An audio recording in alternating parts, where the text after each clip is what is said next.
At syarang papaya, ito kagad ang naiisip natin pag may nakikita tayong hilaw na papaya. Aminin! Charot! Umpisahan na nga natin agad dito sa ating 10 cups ng grated papaya at lagyan lang natin ito ng 12 cups ng tubig.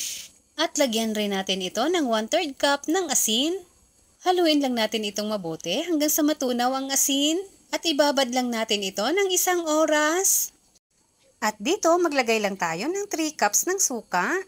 At 3 cups ng asukal, pwede nyo dagdagan o bawasan ang ating asukal depende na sa inyong panlasa. Lagyan rin natin ito ng 1 teaspoon ng paminta at 1 tablespoon ng asin. Haluin lang muna natin ito at takpan at hintayin na lang natin na kumulo. Ayan, at kulong-kulo na, ilagay na natin ang bawang at sibuyas. At sunod natin ilagay ang luya. At lagyan rin natin ito ng atsal at carrot. Ang dami kasi naming puno ng papaya at may isang puno na natumba kaya ginawa ko na lang atsara. At pakuluan lang natin ito ng mga 1 minuto. At ayan, pwede na po natin ito hanguin. At napigaan ko na itong binabad natin na papaya kanina. Lagyan ko lang ito ng konting pineapple tidbits. Lagyan rin natin ito ng raisins. At ibuhos na natin dito ang ginawa nating brine solution kanina.